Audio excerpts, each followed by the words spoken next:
There's a warnings. Really scary thing that happened like a few days ago. There was a girl in front of Garden Grove Inn, and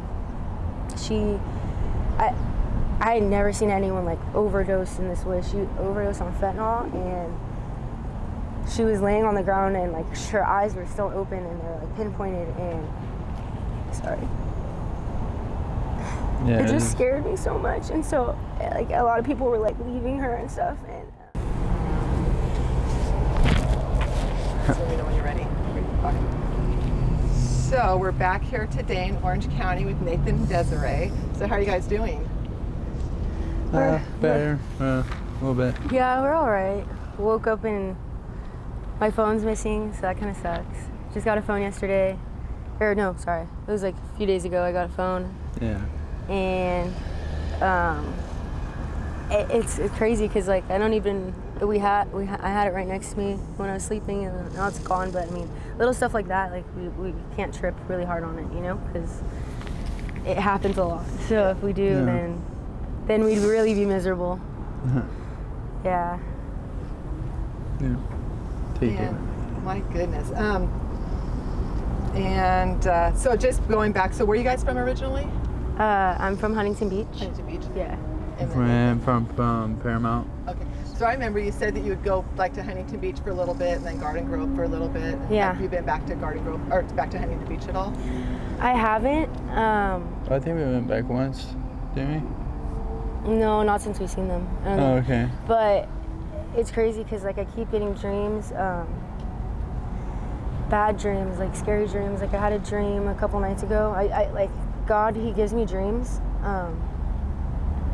Like the last dream I got from Him, I was, because I do music, I was on stage and I had like this feeling. I knew what song God wanted me to do for a bunch of people, and a big crowd like filled up in a stadium, and I was hoping like people, you know, that had been through the same thing that I had been through. Well, I had a dream last night, and this is the longest I've ever been away from home. I had a dream that I was standing in the middle of the intersection, Garden Grove Boulevard and Beach, and I was looking at all of the homeless people and drug addicts, and they were like zombies, and I screamed, God help me. No, I was scared. It was a scary dream, you know, like, but I was stuck. And so every day, like since we saw you last, every day I haven't stopped thinking about how I want to go home, but it's just like, I don't know, I haven't gone yet, but it's like an itch I can't get off my back. And like I said, it's like not even that far, but for some reason it's just the way the city is. I feel like there's such like a strong, like deep drug warfare here. Yeah, it feels like you're stuck in a video game. Like you keep cycling over and over again. Yeah, there's like different like bosses, like, you know, who will like steal and rob from you, and then like different maps you can go to. Like there's different areas that me and him go to like do whatever we need to do to get through the day and stuff, and like hustle. But yeah, it's crazy. It's like you're living in a dream world. It's totally different. You said that the last time that you had finished a 5-month program and you were clean before. Yeah. Have you thinking about doing that possibly again, getting back into a program? Yeah, and me and Nathan been talking. We never done like a program together. He really, really wants to. I want to do something together because like can't stand.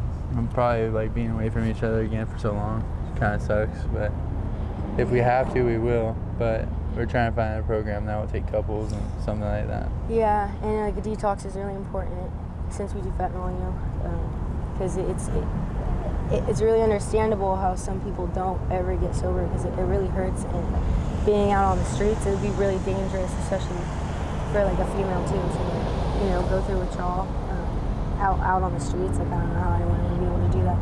But what basically happens is when I go into detox or like a program, because I've done it a couple times, we miss each other, and then I end up contacting him, and he'll end up like working with his dad and doing the sobriety thing kind of on his own. But once we meet back up together, like we don't have like a strong enough foundation on our own to like stay sober together. So of course we do what we do best together, which is drugs.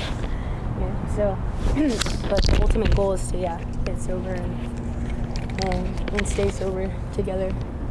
know. I do remember last time specifically you said that you guys need to separate to be able to get clean, that you guys would have to. And that's what I think. See, he thinks we should be together because it'll be easier, but and like I'll entertain that idea maybe, Yeah. but Yeah, because like if we keep going and doing our own thing, like I was saying at the beginning, like we're never gonna have a foundation together where we know a life of sobriety.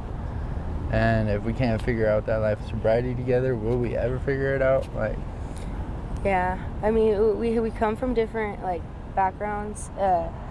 I'm Christian. I believe in God and Jesus, and I've kind of like influenced that into his life. Like I prayed with him and he accepted Jesus in his heart and stuff. So, but you know, we still have different ways that we think about things, but we still like talk them out. And so that's one thing, that's a conversation that we have to have, you know. For me, I say what God says goes. So if God says, yeah, go to detox together, then cool. You know, but we really just have to make that next step. I'm pretty sure God doesn't care whether we go into a program together or not, but it's more for me like the individual experience that we both have while we're doing it, just to make sure that we're not relying on each other if we get sober together in a program together, that we're relying on like our higher power and we're just doing it together. That makes sense. Yeah, that makes total sense. Yeah.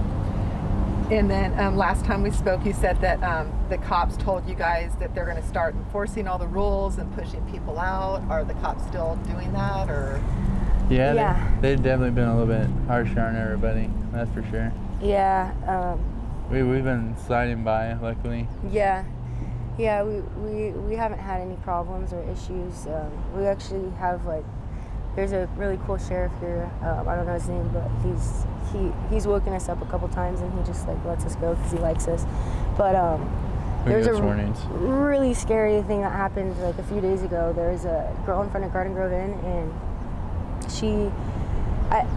I had never seen anyone like overdose in this way. She overdosed on fentanyl, and she was laying on the ground, and like her eyes were still open and they're like pinpointed, and sorry. Yeah, it just scared me so much. And so like a lot of people were like leaving her and stuff, and I just put my hand over her head and I was praying for her. I didn't even know her.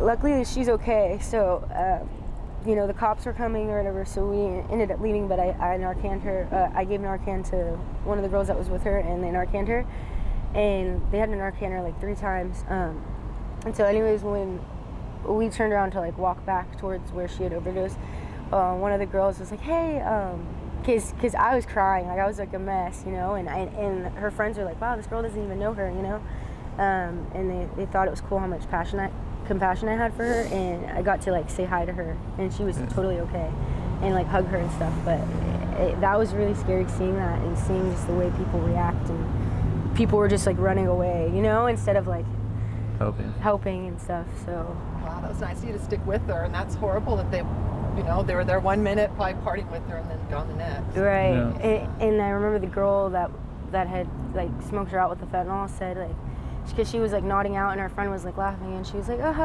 like you hadn't smoked in so long, like you're nodding out, like that's so funny. But I mean, it's kind of like a secret rule for people who do opioids, like you don't like smoke anybody out who hasn't done it in a long time. Like if they just got out of treatment, like that's a no because they could die. You know, like let them get it on their own if that's their choice, but don't do that to somebody. So scary. Their tolerance cannot take it. Yeah. And I noticed you have 2 new, or is that 4 piercings or 2 piercings? They're 4. I've always had them. I just take them in and out. I'm a Gemini, so sometimes I feel like wearing them, sometimes I don't. But yeah. How about you, Nathan? Anything that you'd like to share with us? Nothing really, besides, I mean, I was just relating to that last girl, like, overdosing, like, when we first met, like, the first month they were dating, like, she had overdosed, kind of like that, but, like, not as bad. She didn't need the Narcan or anything, and I was, like, pretty much the same thing. People were just, like, me and her let people stay in our room. This is when we had money, we had jobs, and we're letting everyone stay in our room, about, like, 10 people, and then as soon as, like, everyone's seen her, and I'm, like, yelling for her name, shaking her, trying to wake her up, everybody's bailing out the room, and like just like no one gave a fuck, you know. It's like crazy, like everyone's there for the party, but then when something bad happens or someone's dying, like, they're not there to help. Yeah. And I barely knew her at the time too, and I was ready to fucking throw her over my shoulder and shit, put her into the hospital or whatever I had to do, you know.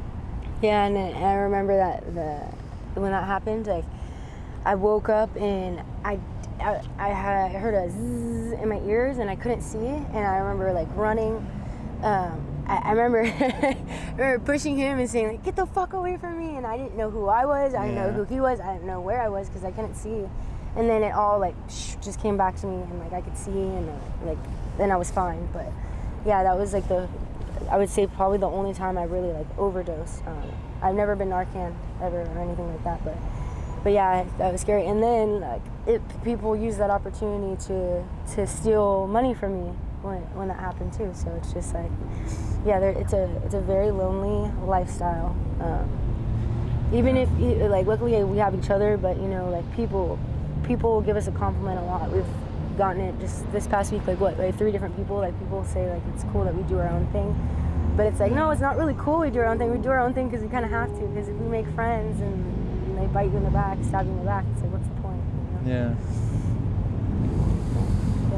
Well, I'm glad you guys are okay. Yeah. You're okay to talk with us. And yeah. Actually, last time I didn't ask you, do you by chance have any social media information that we can put on the video in case anybody, like a Cash App or any kind of information in case someone wants to reach out to you or donate some money? No. I'm on Facebook, Nathan Monroy, MONROY. Yeah, Desiree Pittman. My last name is Pittman. That's all we have right now. I will be getting another phone soon. Hopefully, we're meaning to call my phone and see maybe if someone has it. Maybe a friend of mine has it. Because there were some friends that were with us last night that we do kind of trust. But yeah, so I would say prayers work too, just as well. Oh yeah, for sure. Yeah. Okay, well thank you very much. It was nice to see you guys. Yeah, thank you.